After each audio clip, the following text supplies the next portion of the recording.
Good evening and welcome to Poland Daily. I'm Natalia Moczulska and this is the news. The culmination wave reached Wrocław earlier today. Its condition is higher than forecast by the services. The green areas near the Wodnik Hotel have been flooded. Residents are also closely watching smaller rivers like the Bystrzyca River. In Brzeg Dolny, sandbags are being put in place and the dam is being strengthened. The culmination wave is in fact already here. The state of the Oder River is rising the whole time, but everyone here on the ground believes that the water will not get through the fortification. Wrocław, Brzeg, Lewin Brzeski, Kłodzko, Stronie Śląskie, Lądek-Zdrój, and many other places in the south of Poland. Everywhere there is a fight against the elements and against time.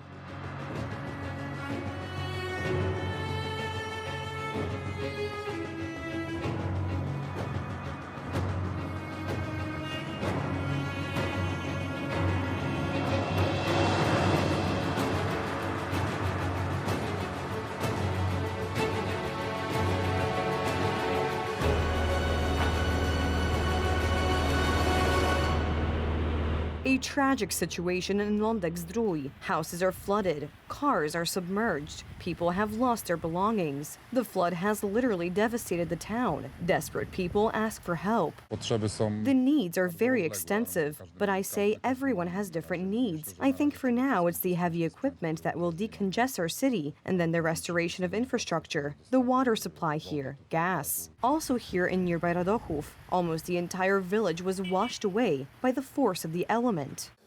Well, this was my life. With whom did you live here? My son, daughter-in-law, and 2 grandchildren lived upstairs. The culmination wave has reached Wrocław. As early as yesterday, the Oder River in the city began to surge and exceeded the alarm level by 2 meters. The river is no longer expected to rise. This is not the end of our worries, because we all know that the wave will be very long, that it will last several days. The head of the European Commission, Ursula von der Leyen, came to Wrocław to see for herself the tragic effects of the flooding in Poland. Europe stands with Poland and other countries. This is a national disaster, so we must join forces to face the elements.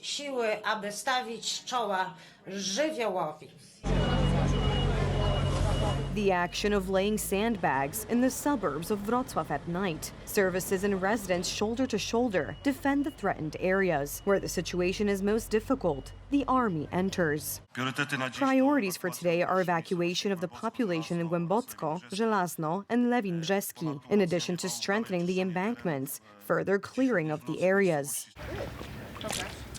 Unfortunately, help is not reaching everywhere. In Brzeg, sewage spilled from the pumping station into the streets, flooding residents' yards and homes. People are asking the authorities to intervene, but not only has no one helped them, they actually feel deceived.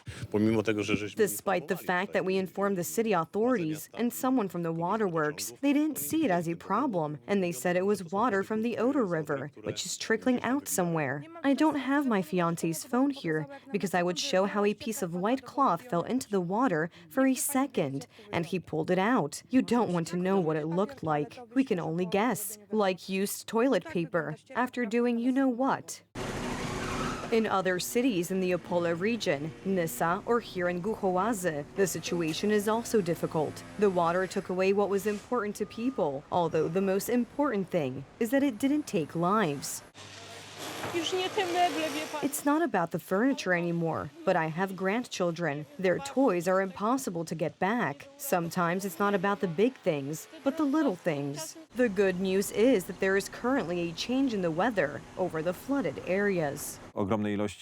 Huge amounts of rainfall was seen between Thursday and Sunday, whereas now there will be a lot of sunshine and no precipitation. Our viewers are also showing us their battle with water, sending us such drastic photos. It will again be a sleepless night for many residents of southern Poland.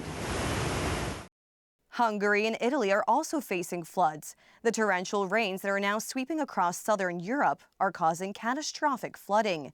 In Budapest, a battle is underway to maintain the embankments on the Danube River. In Italy, local rivers have burst their banks, and many people have been evacuated by helicopters. Ravenna, Ancona, Traversara, dozens of towns and villages on Italy's east coast were underwater.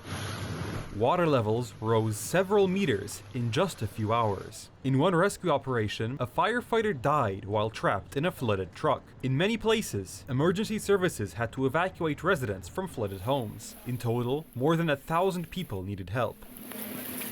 Meanwhile, a flood wave swept through Hungary. Emergency services had been preparing for several days.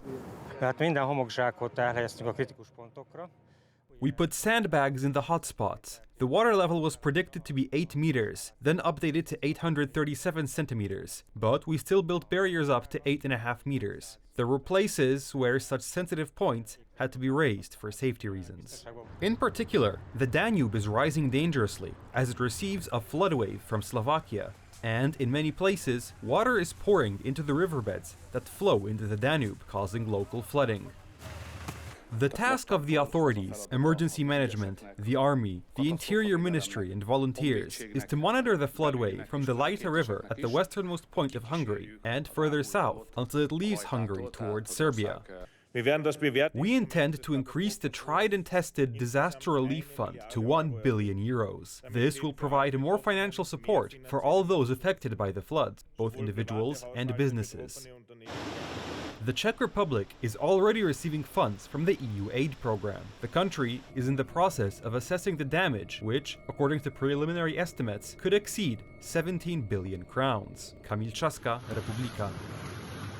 It is probably no longer a secret to anyone today that organizations operating under ecological slogans, together with politicians and local government officials of the total opposition to the previous government's rule, have led to the suspension of work on 5 of the 9 planned retention reservoirs in the Nysa-Kłodzka River, which could have prevented the effects of the ongoing flood in southern Poland. When talking about the ongoing flooding, it is important to remember the protest against the construction of flood reservoirs. It's time to speak openly. This is a game of the Secret Service on Polish territory. I was also approached for recruitment. The German Secret Service tried to recruit me. I did not agree, but I know who was recruited. The environmentalists revealed that these are organizations that operate thanks to the financial support of the German services. He reported the whole matter to the Internal Security Agency, which, he said, would confirm his words. It certainly happens that there are such organizations which have either funding or orders from outside. I even know of such cases, which is why it is necessary to monitor both the way they are financed and to sanction behavior that has nothing to do with ecology, but is a form of pressure. Certain Polish actions are not only the result of pressure and lobbying by environmental organizations.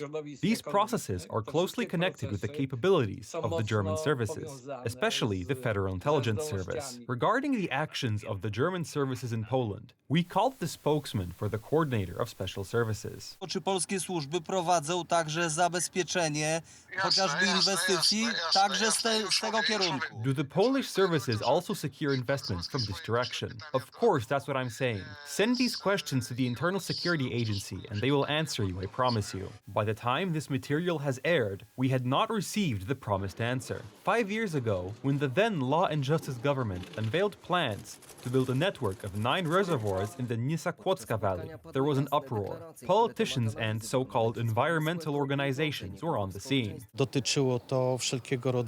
This included all sorts of protests. It also meant directly approaching residents, discouraging them and portraying the investment in the worst possible light. The protests were led by the current Deputy Speaker of Parliament from the Civic Platform, Monika Wielichowska, and the current Deputy Climate Minister and Deputy Leader of the Green Party, Urszula Zielińska, supported by so-called environmentalists. 3 large annexes for 594 communist-era hydroelectric structures for probably 18 billion, but none of us really know that well. I appeal to you that we should not talk about these structures as investments. These are anti-investments. These are ways to impoverish our society. As a result, the authorities abandoned the construction of 5 of the planned 9 reservoirs on this tributary of the Oder River. Krytykowano za wszystkie działania. Criticized for all actions. Let me remind you how we were criticized for various investments that today would save people's lives and health, and today they are being held hostage. Now, in the midst of the floods, Deputy Minister Zielińska changes her mind 180 degrees, although it seems she doesn't quite know what she's talking about. What does the government intend to do to minimize the effects of floods like the one we are experiencing now? First of all, billions for adaptation to climate change. That's reservoirs, small reservoirs, large reservoirs, such small reservoirs as in Racibórz Dolny. Experts have been saying for years that a plan to build reservoirs to protect Poland from flooding must be implemented. We should have this restoration retention, also forest retention, field retention, drainage retention, retention resulting from the flooding of post-mining pits, but also reservoir retention, because in total, we need about 9 billion cubic meters of water retention from the mid-year runoff, and so far, we are retaining about 4 billion. Interestingly, the game of regulating and securing the Oder catchment area is still going on. Germany is worried about the growth of Poland's economic power. First of all, when it comes to waterways, the Oder route is very important. Since coming to power, Tusk's current coalition has been trying to block work on the Oder's regulation and flood protection. An amendment to the law on work on the river is being prepared for this purpose. We are abandoning this provision about this list of priority hydro investments that are, and we all know this, unjustified for many reasons: economic, legal, environmental. We are talking about the United Rights plans to regulate the Oder River, in the bed of which hydrological structures are to be built to protect against flooding. So much so that the head of the Climate Ministry has already prepared an amendment to Law and Justice's bill. Out of 73 investments, she threw out 71, i.e. everything related to the construction of reservoirs, water stages, and weir modernization. Two were kept: river restoration, because the current environmental interests of the Tusk coalition are strangely aligned with those of Berlin. Radosław Jankiewicz, Republika. Security has tightened at Oktoberfest in the wake of last month's deadly knife attack in Solingen in western Germany. Officials warned revelers to expect longer lines at entry points, as metal detectors will be deployed for the first time in the Bavarian Beer Festival's 189-year history.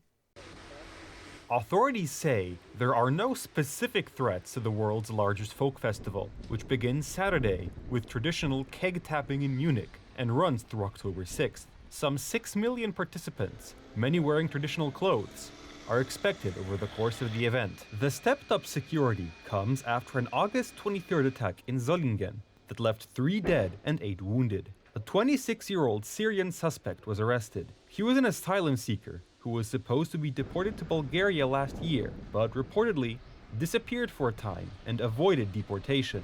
The Islamic State militant group has claimed responsibility for the violence, without providing evidence. The effects of the Solingen attack and other recent violence across Germany will also be felt at Oktoberfest. Handheld metal detectors will be used by police and security staff on a random basis or following suspicious activity. Festival goers are prohibited from bringing knives, glass bottles, and backpacks. We have to try and avoid anyone taking a knife into Oktoberfest, but there's no absolute guarantee because, of course, people also eat with knives and forks at the Oktoberfest, and it is, of course, possible to do so.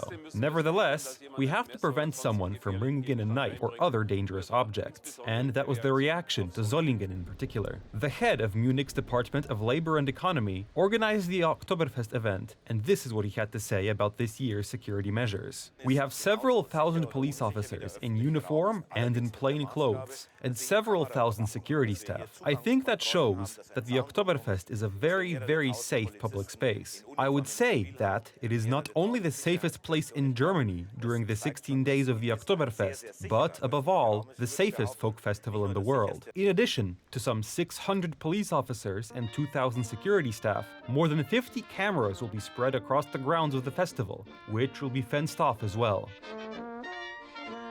That's all for the news tonight. Thank you so much for joining us, and have a wonderful evening.